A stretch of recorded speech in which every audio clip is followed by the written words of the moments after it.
Try that.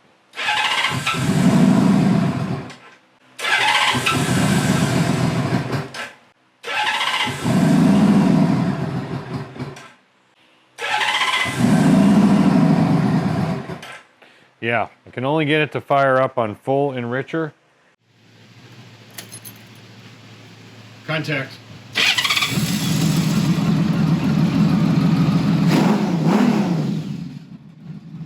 Howdy folks, welcome back to another video where we finally, hopefully, end the misery on this 97 Valkyrie GL 1500C. Misery meaning this shouldn't have taken 3 videos to get done, but with everything else going on in the storms and the air cut valves, more on that here in a minute, it's just been, you know, kind of difficult. I'm tired, I really am tired. I got huge piles out at the road for them to pick up. So I'm pooped, I really am, but I got to get this done and I'm not complaining. I know there's a lot of folks up in Western North Carolina in particular that is in a hell of a lot worse shape than I am.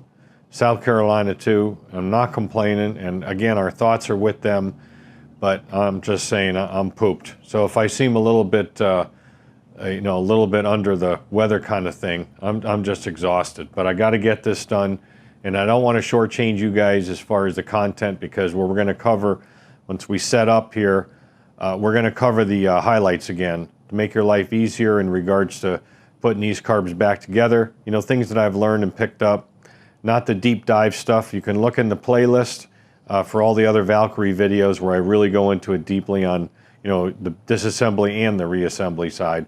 We're going to kind of gloss over it and do that, what I just said. Then we'll get them plugged into the bike here and fire it up, see how she runs. But first, before we do that, let's go take a look at the air cut valves. I got the, I received rather the aftermarket air cut valves in the mail yesterday, and I took a quick look at them. They look pretty good. So let's go take a look at them real quick, because I wanted to go over a few things regarding they or them, and then we'll do that other stuff and get it going over here. All right, folks, here's your air cut aftermarket valves. This is this one here. I'm going to test that with you on camera. It comes in a little box, which is nice. Save these little boxes. You can give your wife something for Christmas in it or something, who knows. And of course, the little bit, the compulsory little baggie, which some people use for other purposes, but in this case, it's got small parts in it. Now that little part right there is what I referenced in another video. Stop Swinging is called the, I don't know what it's called, Honda calls it, but I call it the air cut jet. This comes with 3 O-rings, the 1 big and 2 small, which is part of the, well, it is a gasket set from Honda OEM, which I believe we're going to use on these instead of these. I can't trust these. I don't know these quality, but we can use the, probably use the original air cut valve and the OEM O-rings on these aftermarkets here. Haven't really tested that because I'm not 100% sure about the sizes here, but they should be the same. We can check that real quick, but we can also figure it out as we go, because we always have those to fall back on. I mean, put the O-rings on that or just use it as is, I don't know. I mean, we got to do what we got to do to get this right. First, let's compare it to an OEM. They look about exactly the same. Toward the top here is the hole for where the screw goes through, and the ports are in the right location as far as clocking goes. Not bad. The OEM ones have a little plug on the back side here.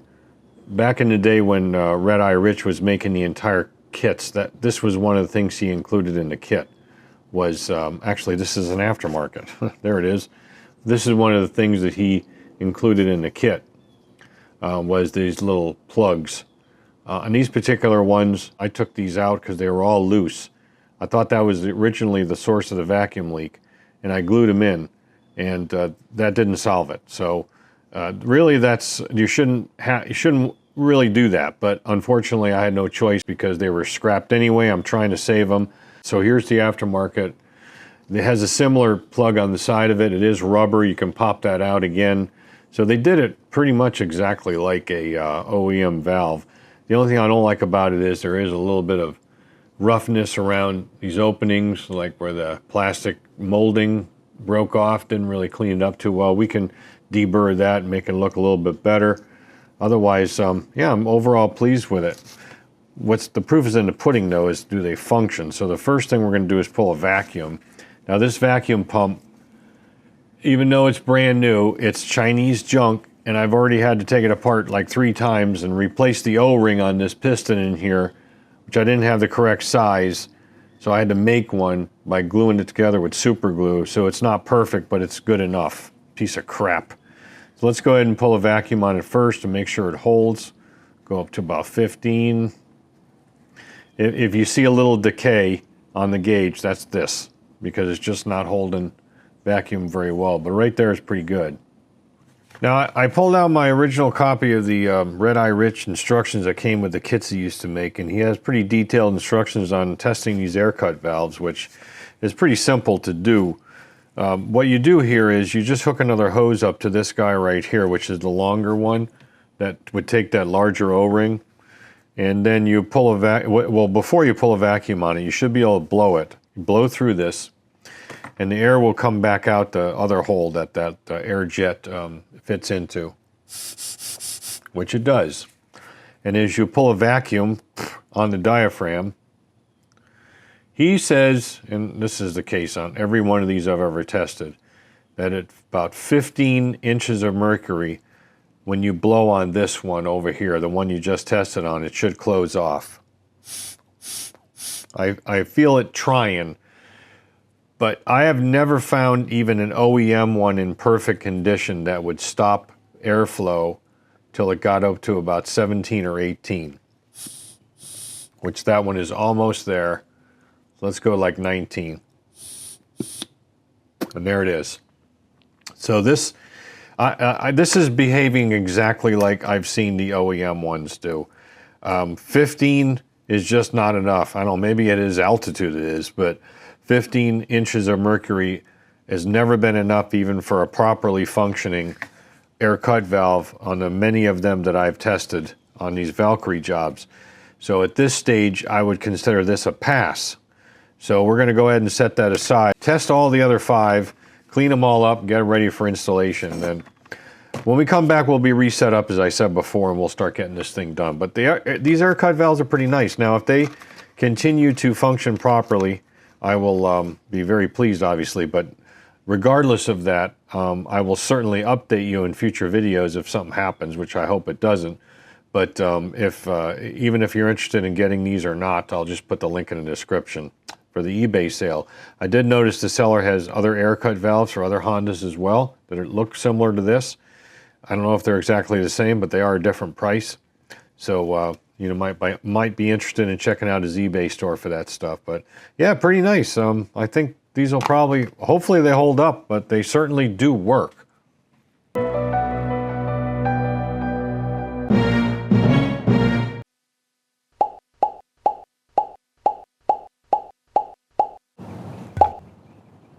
Oh,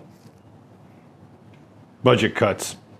All right, folks. Unfortunately, I got the fan and the AC on. It's just still so hot and humid down here. It's absolutely ridiculous for October.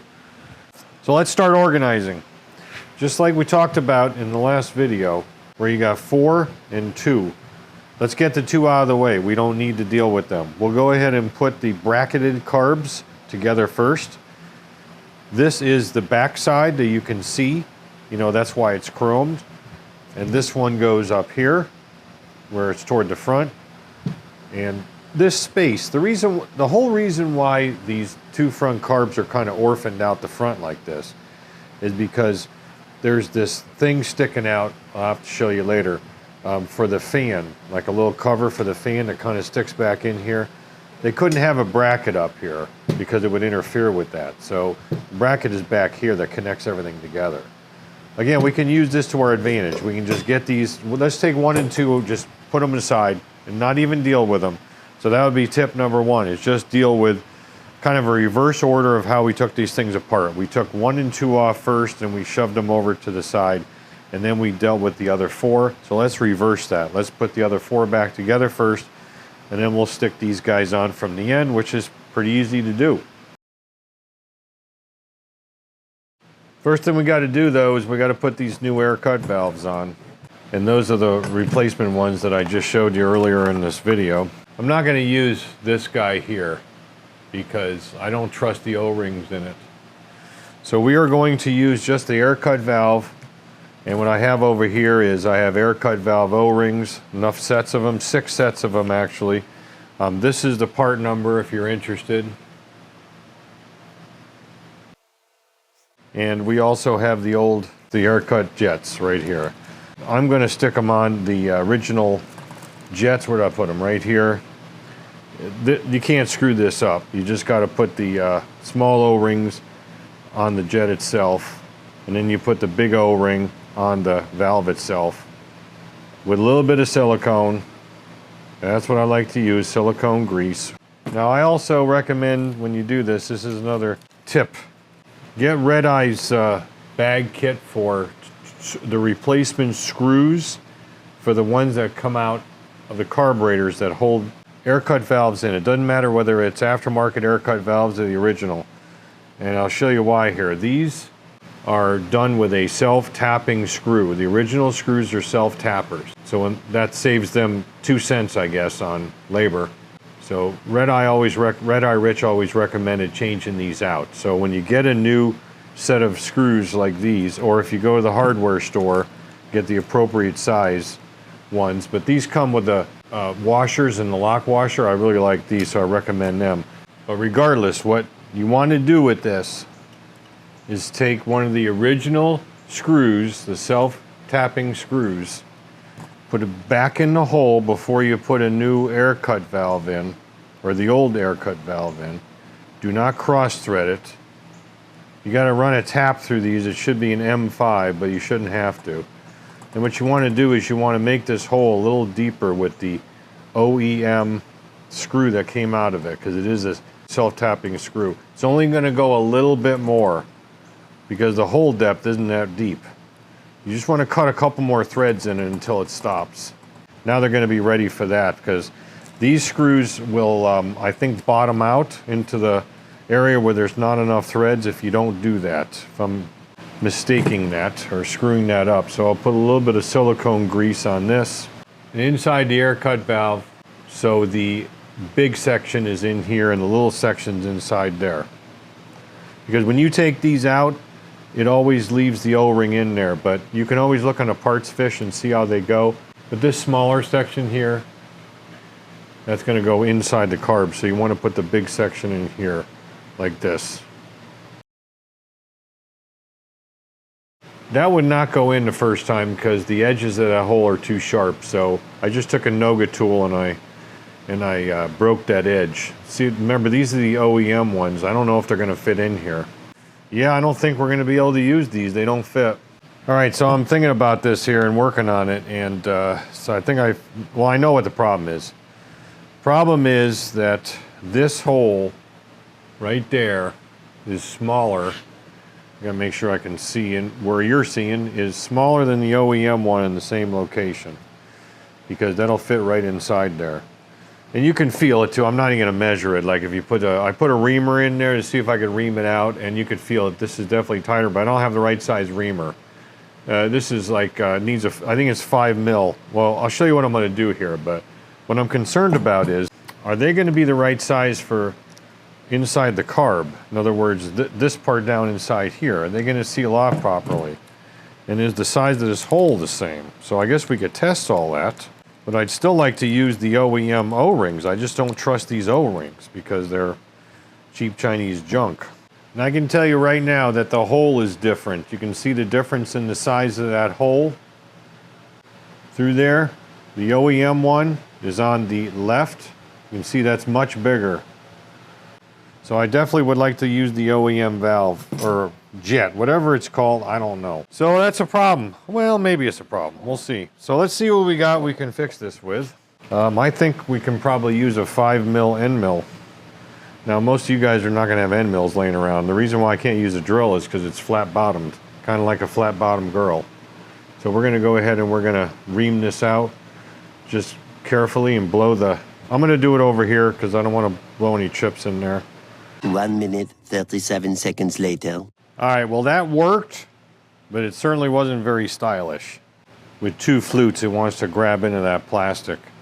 The other thing I noticed was this cap. I was talking about these plugs, rather, that are like the OEM ones. These are not in very well, which I didn't think that they were going to be because they're not OEM. So I'm going to do two things, come up with a different way to use this tool to open this hole up more accurately. And we're also going to take this plug out, which I've already done this one, and we're going to glue them in with this product called Seal All. It's like for gas tank hole patching. I've used it on similar things. It works really well on this.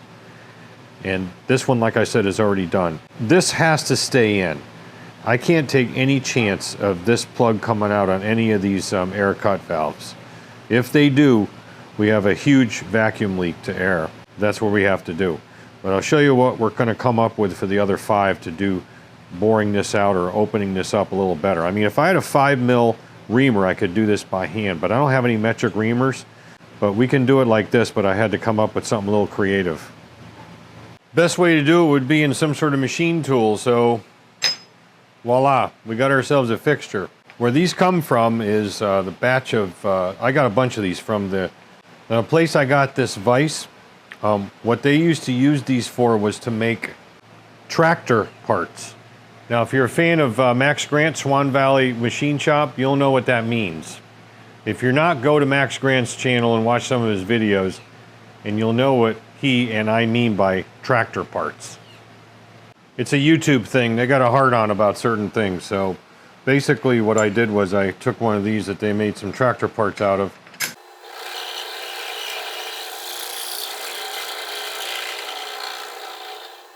Bump it up on a parallel to get this edge up, because this stuff was already milled. Part of this, like over here and over this, was already milled in a little radius, so I just increased it. Let me show you how this works.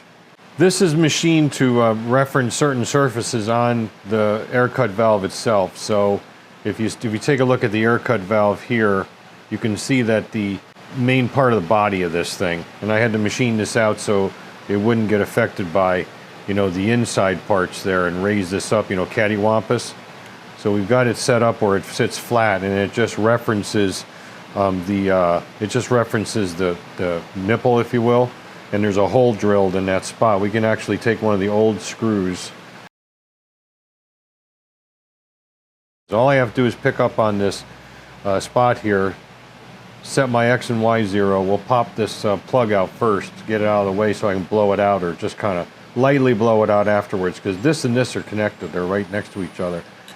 And then we'll just do each one, make sure we don't go too deep. We'll just use the Z-axis on the DRO to do that. So I'll do one here, and then I'll do the rest off camera.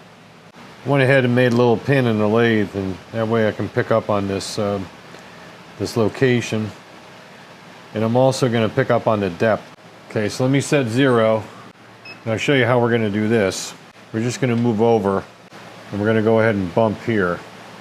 Set a 0 on the Z, and we're going to come back to 0 on the X-axis. Now we'll go down, and we'll just look at the DRO and see what the depth of that is. 138 thou. I got that plug out of there, and I'll show you a close-up of it here shortly, why I'm gluing it in. I used a paper method to touch off, get the tool a distance away from this outer surface. See what happens.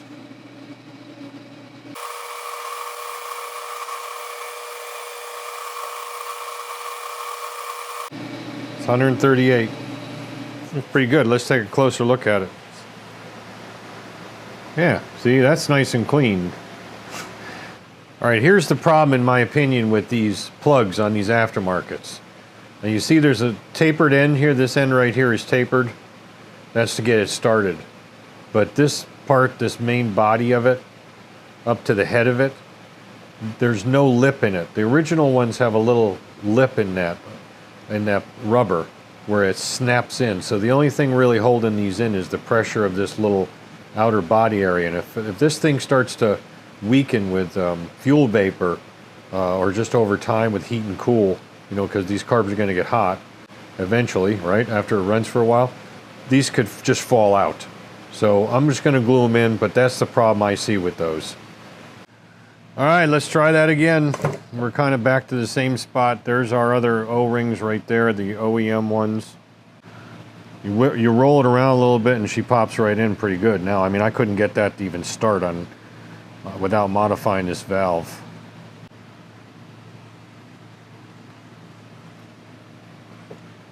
Oh yeah. That looks good. It feels good. It feels about right. When it goes in and kind of, you feel it, not smush, but you feel the O-rings resist slightly and then it gives. And it seats nice and straight. The hole is dead nuts lined up, which is a pleasant surprise for aftermarket parts. Let's put the screw in. And by the way, I said this was an M5 before. This is an M4. I'm confident that this is going to work now. I really am confident. I tested the valves. Really like to keep this as close to OEM as possible. So the only thing we've actually changed out is the valve itself. The rest of it's all OEM with slight modification. And I made sure all that was all cleaned out and I got that plug glued in. This stuff's really good. This seal all stuff. Gas tank, gas and oil resistant. It's a good product for this, and it seems to love rubber. It's like contact cement. I'm going to get all the other carbs ready with these air cut valves off camera now that you've seen all this, which has been a real diversion from where we were going to go right out of the gate, really. Then I'll clean all this mess up again, and we'll reorganize and get these things, get those 4 racked up, and then we'll do the 2 and the other stuff, and I think we can slam them back on. I just want to say one more thing about it, then we'll close that part out and move on to this. You can do what you want with these if you order the aftermarket ones. If you want to use the little jets that come with them, that's fine. You want to use the OEM stuff and you can squeeze that in there somehow, that's fine. This is just the way I chose to do it. So it may work perfectly fine with the parts that are supplied from the aftermarket supplier. I just chose to do it this way.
So that's that.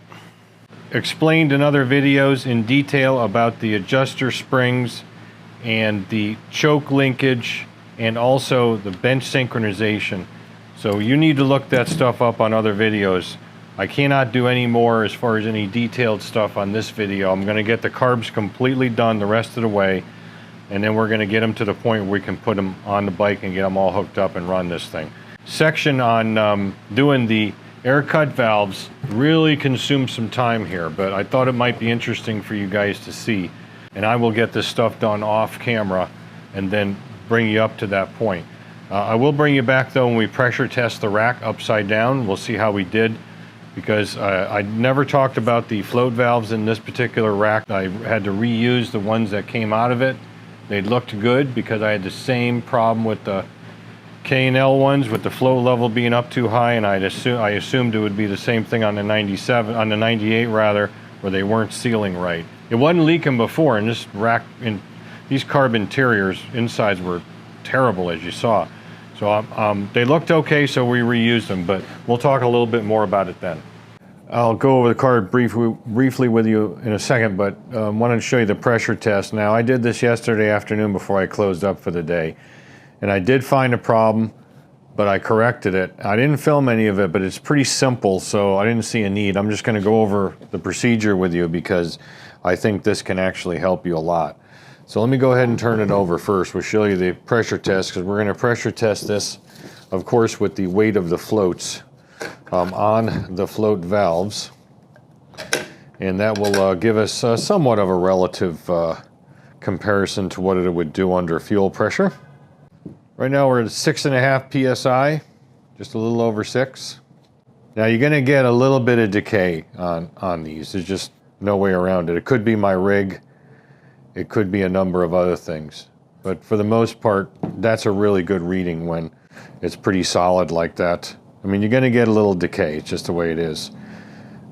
We'll do this. Make sure there's no dust in there. We'll just blow it through a little bit. See if we can improve it at all. But I don't think so because, like I said, it's not unusual to have a little decay. Well, that's a little bit better. See, what happens is, you got to remember that this is a relative test only. This is restraint. These float valves are not designed to restrain air. They're designed to control the flow. Restrain is probably not a good word. Control the flow of fuel, which is liquid, of course. So we just kind of reset those by flipping them so the air pressure blows out some of the floats. Here's what happened yesterday. I did this test and it just collapsed quickly in regards to pressure. I mean, it went, I should have filmed that really. It just dropped like a rock. And I went, what in the hell? What the hell? So I took my water spray, soapy water around my the joints I made and everything else. There's no leaks there. I tested my rig, there's no leaks there, and like the little T and the little pump here, nothing. So I said, well, it's got to be the float valves then. Before you jump into taking everything apart, this is the part I think you can use to your advantage. What I ended up doing was, I turned this over. This is temporary, by the way. I'm going to cut this down to length, but I turned it over and I separated the fuel T and I tested one side to the other upside down. I found that the 135 rack held 100%. But the 246 did not. So it's on this side. So that helps you out a lot. So if you have a flat 6 rack like this, you're upside down, you're pressure testing it, and the thing's dropping through the floor and it's really decaying quickly, don't automatically take every float bowl cover off, or the float bowl itself, I should say. Don't take those off because you may not need to. And so by separating it, you can isolate the two sides. And like I said, this side was fine, this side was the problem. So I only had to concentrate on this one. So what I did was I turned it over and I took off number 6. And once I took off number 6, I pulled the float out and I put my finger over the hole for the float seat and pumped it back up, and I had the same decay. The thing dropped down exactly the same speed, no change. So I said, well, it's not number 6. So I put number 6 float back. Got to number 4, and I took that float out, did the same thing with the finger, and it held rock solid. So I said, the problem is number 4. So what is the problem? So I looked down inside that float seat and I could see just a tiny, tiny speck of dust or something in there. I blew it out, put it back together, and again, this is the result that we have right now. So whoops, once I closed my valve, yeah. So that solved the whole thing right there. Is just kind of saying, well, let's not jump to conclusions here. Let's take this analytically and figure this out, because we don't need to disassemble everything. And we didn't. I didn't need to disassemble everything at all. Let me retest that because I had a kinked hose here just to make sure, in case any of you guys saw that. I want to make sure I'm not screwing around with it here. But you can see we're almost 7 psi. And again, you're going to get a little decay, but that's perfectly acceptable right there. Perfect. No other kinks, everything's good. As far as the float needles go, I ran into the same problem that I've run into other earlier Valkyries in regards to the K&L 18-8955 float needles. I did try them on 1 or 2 carbs as I was rebuilding, and I had the same problem. The float level was way too high. It's supposed to be 13.7 mils plus or minus a half mil, and we were getting way higher than that. So that would have, in other words, a higher float level means a lower fuel level in the carbs, because of course the carbs are upside down when you test it. I said, I'm just going to reuse the ones that were in there. I have a stinking suspicion, and unfortunately I don't have any pictures or any video of it, that the ones that are in here are the original Honda float needles. I think the people that did the last job, even though they screwed up a bunch of stuff, I think that they were smart enough to realize that they needed to leave those float needles in. They just look like OEM ones. The little tip where the little nipple is, not nipple, but the little pin with the spring, it just looks like an OEM Honda valve. So I left those in and cleaned them up real well. And again, this is the result. So I can't really give you any guidance on that, because right now, I don't know really what to do, because the K&Ls are failing left and right. I'm reading a bunch of stuff online, I'm researching it, and everybody's saying the same thing on these early Valkyries in particular. For some reason, those K&Ls don't work right. I reached out to Red Eye Rich and asked him what he thought, because originally he's the one that told me years ago to use those as a replacement. He said the problem with those now are a quality control issue out of China. They're made in China. I remember the earlier packages said made in Japan. Maybe it still says that, but he says they're made in China. They pay about $1 per piece for 1,000 of them. They don't do any QA. They don't do any like mil-spec QA where they take, you know, one out of every 12,000 and do a comparison with a known good, like in a comparator device or something, an optical comparator. And then they don't do anything like that. What you end up having is variances in manufacturing. So Netsum, I don't know what to tell you with that, except buy OEM float needles, which are available, but they're ginormously expensive. So anyway, this is all ready to go back in. You probably saw that I already have the carb holders on the carb side. And again, I'm going to leave this long. I learned my lesson on, I know that was a California bike on that 98, but I learned my lesson on that when I cut it down too short, and then I had to reorder another hose, and it delayed me 3 or 4 days. So right now we're going to leave it long and make the adjustments to the length of this once they're installed. So pretty much I'm going to do some prep work on that, and let's go ahead and get them back on the bike. As far as prep work goes, this is what I recommend to make your life easier, to prevent do-overs. The spot on the manifolds, or the heads rather, where the manifolds go, plug those up with whatever you have appropriate, paper towels or whatever, and clean off those surfaces. Do not use a scraper, just use some like wet or dry with some silicone. Make sure all the crud is cleaned off of those. While you're at it, you can look down inside those, which I'll do one more final time before I put the manifolds in, just to make sure there's no dirt or any crud in there. While you're over here, before the carburetors are installed, you may be changing plugs, you may not be, but either way, take the plug wires off each plug, set them aside. What you want to do is, I'll do this one here, check to make sure the plug is tight first, and then down inside here, and I have a close-up shot of it for you in B-roll, there's a drain inside each one of these holes. Anytime you have an engine with a recessed spark plug in a hole like this, there's going to be a drain for water, because nothing is going to be 100% patent as far as keeping water out. And if the water builds up in there, you're going to develop a misfire until it kind of boils out with the engine heat. So what you do is you end up just kind of blowing in there, making sure that there's no dirt around there. And then I spray some water down in there. I mean, it's designed for water. So I spray some water and I watch it come out on the bottom, and I do all 6 like that and make sure they're okay. Then blow them out nice, completely dry. Then I'll take the spark plugs out, and then I'll take a look at each spark plug, make sure they're okay, a replacement if necessary, put them back in, torque them up properly, and then you're pretty much done with that. Now while you're over here as well on both sides, I like to chase these threads. Now do not chase them with a tap under any circumstances unless they're buggered up, and if they're buggered up, you better know what you're doing. I'm talking about using a chase like this. This is an M6 chase, an actual thread chaser. If you don't have one of these and you want to chase them, you can take an M6 bolt and just use a grinder, like a very thin grinding wheel, even a Dremel, and grind some relief in it along the length of it like this. This is magnetic, son of a gun. You have a place for the shmoo to go to, and you can use that as a chase. So I chase them all, flush them out with brake clean, blow them clean. It'll save you hassles, because you don't want to be messing with this, having thread problems when you're trying to put stuff together.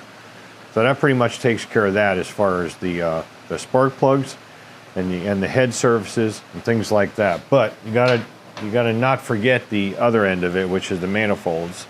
These are all identical, all 6 of them, doesn't matter where they go. And they all have a vacuum tap on them. Now in this configuration, because it's not a California bike, you're only going to be utilizing 3 of the vacuum taps or 3 of the manifolds. And that takes us to the next step. Right now I have the kit from Red Eye, which is the Paravalve vacuum hose kit. I got a rubber banded in place. On his kit, the long leg goes on to number 3 and the short leg goes over number 4. And then there's a piece that goes up to the actual valve itself. And on this bike, again, without California, a very simple vacuum hose setup. That goes to 3 and 4. 3's over here, of course, 4's over there. So that means that you have 1 and 5 rather over here that need to be plugged. There's not going to be any hoses to them unless you're syncing, and I'm talking about after you do the synchronization.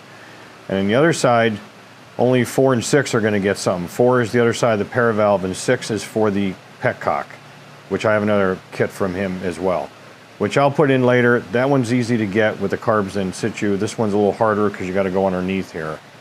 So that's what I recommend for prep work, is to make sure that those drains are open, because that will give you a problem in the future.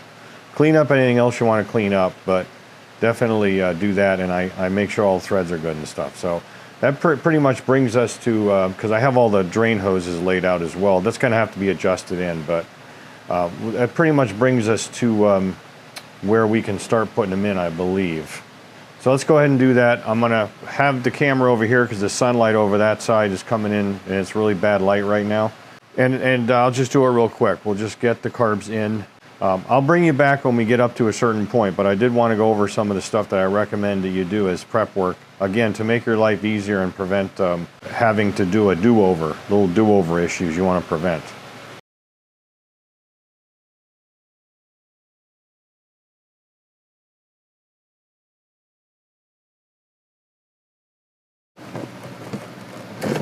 There we go.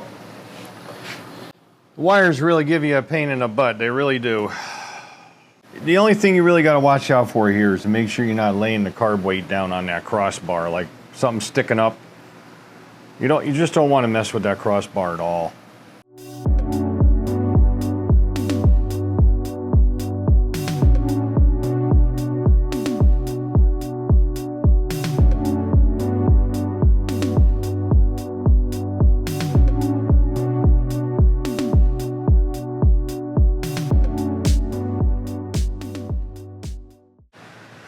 All right, we got everything in. I'll show you the top here in a second. I do have a solution for this little bracket that goes here, the one that fell over to the side under that Reconnecting cover. And I tried putting that cover on. Here's a little bracket right here. But I can't get at the nipples, the vacuum nipples on the back side very easily, so I just put some temporary bolts back in with some washers. Those are the cap bolts that hold that Reconnecting cover down on both sides, just to bolt this thing in so we can start it a little bit. But the trouble is, I just can't get at them. That's the problem with this aftermarket stuff. It's a pain in the ass. Pair valves in, fuel lines are in, vent tees are in, or vent tubes, and I've got all the clamps on where they're supposed to be, and all the drains are run to each carburetor. At this point, I'm thinking to myself, well, I'll just get the air box in. Then I remembered that I forgot to do a static fuel test on the bench. Normally I do that, and I went, oh crap. Well, the way the thing behaved as far as its pressure test, I don't think there's going to be any overflow issues, but we're going to test it anyway right now in situ before we go any further. So I've got fuel hooked up to it, and all the drains, as I believe I said, are hooked up. So we'll put a thing down in there and we'll drain it all out afterwards, because I like to do that to flush the carbs out of any dust or anything anyway. That's just good practice in my opinion. So I'll go get something to put underneath here, and then we'll do that really quick, make sure there's no overflows, and then we can off camera I'm going to get all the rest of this stuff done, airbox and so forth, and then we'll put her all back together and fire it up, see how she does, engine mounts and so forth as well. I don't see any drippy drips or anything, so I think we're good, unless they're overflowing and going into the cylinders. That would suck. I wouldn't think they would be with those results, like I said on the pressure test. What I wanted to mention to you, some recommendations when you're getting up to this point. In other words, putting the carb rack back in, and doing hoses and things like that. And one thing I can definitely recommend to you is leave the fuel lines if you're replacing them long. Those are not exact factory reproduction. They're not available. So it says right in the package, these are replacement for the original. So that means they're not original. And they don't have exactly all the bends in them. They have one bend where it climbs over the bottom rail of where these carbs are racked together on both sides. In most cases, you shove it over to the left. That's why the one on between 3 and 5 is shorter than the one between 4 and 6. I got my numbers screwed up.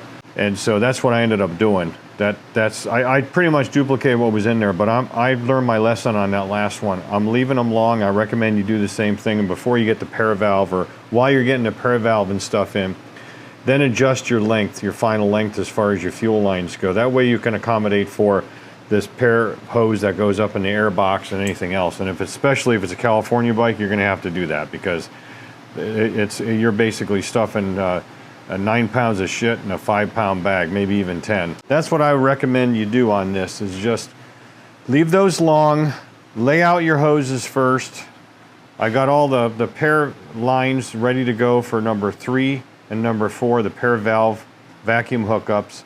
Have not hooked up the one that's gonna go up to the petcock, don't need it right now. I haven't hooked anything up except number 3 over there on the pair valve line. That was just to keep it in place so I could judge the distance of where to put it so it would reach over here to number 4. But I'll disconnect that because we're going to have to hook everything up to a synchronizer anyway. Just kind of take your time and see where the hoses go. These drain hoses are particularly problematic. Even if you don't yank them and pull them out like I did when we were taking this thing out, they need to go in certain ways. Like sometimes the hose will go over these chrome exhaust pieces that go up to those reed collectors for the pair valve. Sometimes they go over, sometimes they go under. So it's one of these things where you got to kind of try it as you go, but they will reach. And like I said, they are all hooked up. So I'm going to go ahead and open some drains now. We'll go ahead and get it drained out. Like I said, I think that's good practice to do anyway, because then you get it flushed. It's all flushed out, and no dust and stuff inside the carbs. Yep, she's doing pee-pee. All right, so I'm gonna shut you off for a bit. We'll get the rest of this done. We already have fuel ready to go. Shouldn't be too long. I'm just gonna get the minimum back on. The engine mounts and the coils hooked up, things like that, which will not take long at all. None of the trim BS or anything. We'll deal with that later. And then we'll get the airbox in and we'll fire her up. I'll show you something here I think will help you out immensely when you're getting these airboxes back in. What happens with these, and I'll dislodge this one to show you. Right now it's down. What happens with these is it hangs up on the back edge. And then when you go to push it down, well, now it wants to because I had it in before, but it'll hang up on that back edge. Here's how you resolve that. Take each one of these and push it backwards like that. Push it backwards and bring that back edge down. What will likely happen at that point is it's going to catch on the front like this. You see that edge right there is kind of catching. And then you lift and pull a little bit more and it'll seat right down in. Now if any of these things are springing back at you substantially, they are not down right. They are not completely seated. And you have to repeat that. But if you push this in, to angle that back like this, that will help you out substantially to get these to seat down. It's never failed me before, and so far in this job it's working pretty well too. So there's another hint for you. To help you get these air boxes in, because these octopus things are a real pain in the ass. All right, folks, moment of truth. See where we screwed up. Everything's ready to go. I got the synchronizer on. Might turn that idle down a little bit, though. I'm not really sure where that's at. If I can get in here to do that. 'Cause I bench synced her, but she's going to need some doodadery going on. Let's see what happens. That was no choke or anything, by the way.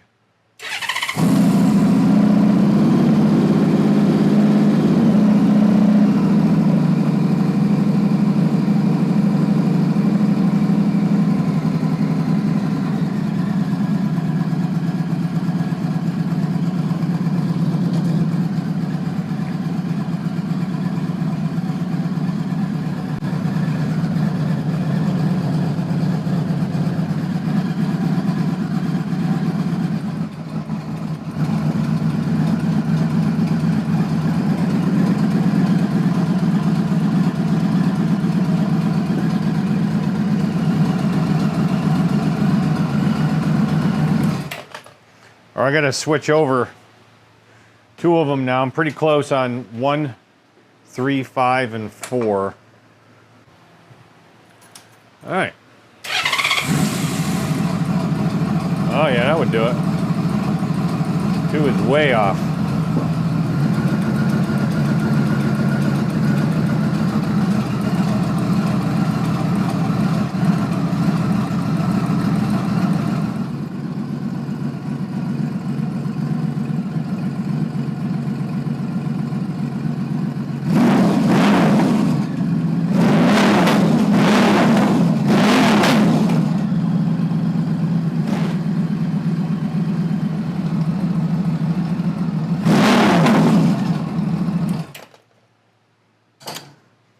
Well, I certainly don't like that decel popping. The initial setting for the slow screws or the pilot screws, whatever you want to call it, is they're supposed to be 1 3/4 on this, non-California for this year. I got them set at 2. I still think that's pretty damn lean, to be honest with you. That could be giving us the problem right there. So I'm going to have to get my tool out, said the wife, and we'll. I'm going to crack those open a 1/4 turn each and see if that makes an appreciable difference. I'm not sure. Sure as hell runs a hell of a lot better now. I don't have any vacuum leaks, I know that. Everything's plugged up that's supposed to be plugged up. Even me. Okay, I got her all synced.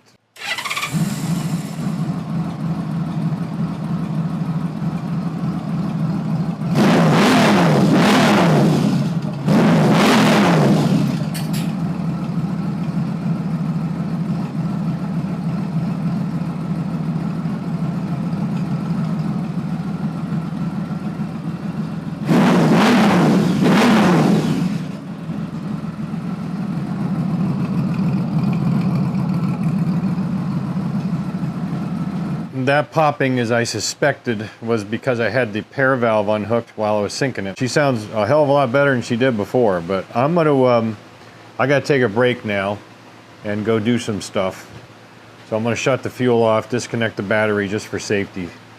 And then we'll come back and off camera I'm gonna work on some slow screw adjustments, because sometimes in an idle on these bikes, especially when an aftermarket exhaust like this really accentuates any misses in an idle. I think we can get that out. It seems like it's on this side, so it's kind of hard to get it, number 1, to adjust it. So and number 5 is not that easy either. And then I'll double check all the clamps are tight, make sure everything's tight, because they will loosen up a little bit, you know, when they get a heat cycle. And then we'll take it from there. But I'm very pleased with the way it runs right now. And like I said, I got her synced up as close as I can get her. Pretty much dead nuts. And I have other videos where I cover this in great detail, but just in summary, you got with a 4-bank synchronizer on a 6, the service manual says to do 1, 3, 5, 4 first. That's the top line here. And then leave 4 hooked up and leave 3 hooked up. 3 is your base carb. It's non-adjustable. This is number 3 here, where the idle is, non-adjustable.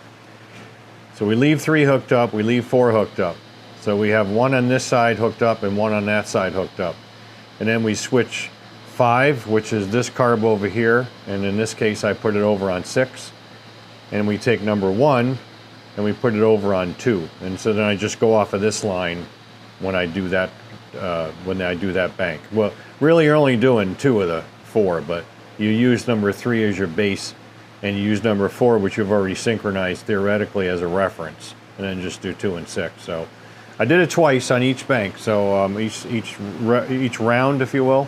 So I think we're pretty good there. So let me go do that stuff. We'll come back, and then I think we'll have her dicked as far as tuned 100%. Contact.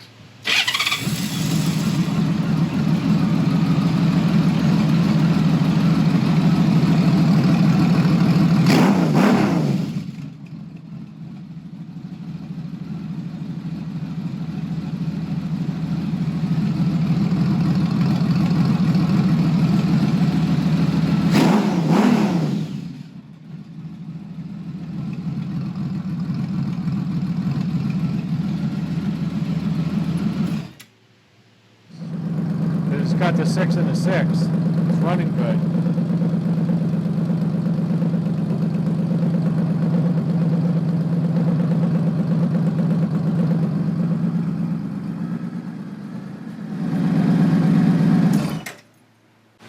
There was definitely a problem on this bank, and it was number 1.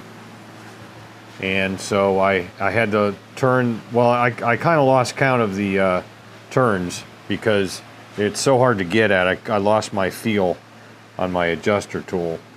So I kind of reset it best I could from all the way closed and then backed it off 2 turns, 2 1/4. That seemed to be too much. So I backed this one down about a half a turn. It's probably about 1 3/4 now where the factory says it should be. Shooting the exhaust with the laser temp, coming up roughly about the same, which is about where I expect that temperature gauge to, that device to work. It's one of these things where if I had that, you know, the wideband O2 sensor thing to plug into the bung hole times 6, we might have a better idea what's going on. But it runs okay, but I might tweak it a little bit more and then take it from there. Tell you what, let me do one thing on this bank and then we'll come right back and then we'll try it one more time. I think that's better. Well, I think that's about as good as I can get it without some sort of aid to tuning. And it's not going to be here long enough to wait for something to get shipped here. Plus, I don't have the money for that right now. But I got a lot more stuff to do to detail this thing out. But we're not going to have that on the video because we're pretty much, I pretty much decided we're going to go ahead and close it out here. Tassels, for crying out loud. All right, folks, that's going to wrap this one up. I was going to include a test ride. I thought about it at least earlier on when I started this project, but we're not going to do that. It's counterproductive. That wasn't part of the objective of this video, these 3 videos now. Hopefully you got the idea here that kind of skimming over certain things and highlighting things to make your life easier, to try to help you out. And in concert with the other videos I've done on Valkyries, which are very deep dives in specific areas of the carbs, you should have no problem taking a rack out like this, repairing it, putting it back in, and have it run real well. Now, we went way off the rails on those air cut valves, obviously, but I wanted to include that. I'm eating that cost on those aftermarket air cut valves. There's 2 reasons for it. First reason is when I was moving the customer's tank around when I first took it off on my roll-around cart, which is over there out of shot for you, I accidentally banged it against the mill and I put a scratch in it. It was careless and it wasn't intentional, obviously, but because I did it, and I'm certainly not going to lie about it. I let the customer know that I was going to compensate him for that. I figured around $200 would be good because the tank isn't in the greatest shape anyway. There is paint coming off underneath it where the seams are, and it just turns out that those air cut valves cost about that. So he's getting them for nothing. The other thing is it's kind of in the experimental mode now since I modified them. So if they failed, I'm certainly not going to be able to return them. But I don't know if they're going to fail because they seem pretty good. And the way I did it, by switching out and putting the OEM O-rings in and that OEM air cut jet, I guess you call it, I think they'll last for as long as they need to last. Maybe forever, who knows. If they don't, I'm not really sure how we're going to deal with that because we're going to be making some significant and serious changes around here. And it may not be conducive for a comeback, a physical comeback, but we'll make it right no matter what if that happens. Hopefully it doesn't. So I'm rolling the dice on this one. The best thing would have been to replace it with OEM. But if you take that cost, when you add all the other parts I have into this, not even labor or anything, I mean, you're probably up over $1,000 in parts right there, and that's at cost. And then you add labor and stuff in with what he's already paid somebody else to work on this. We're falling off a cliff on the diminishing return scale there, okay? Really, this bike isn't worth that. To add all that money into it, it's just not worth it. So I rolled the dice. Okay, hopefully I'll come up with snake eyes. If I roll the dice and I score, then that's great. And I hope this is a score, but you never know. Time is going to tell. So if you like what you saw, you know what you need to do. Stick around, ring the bell, share, like, share it with Aunt Tilly. I hear she's really into Valkyries now. Then you get notified when I put more crap like this up. Who's Aunt Tilly? I don't know. Anyway, guys, thanks for watching. As always, don't just repair, restore, and we'll see you on the next video.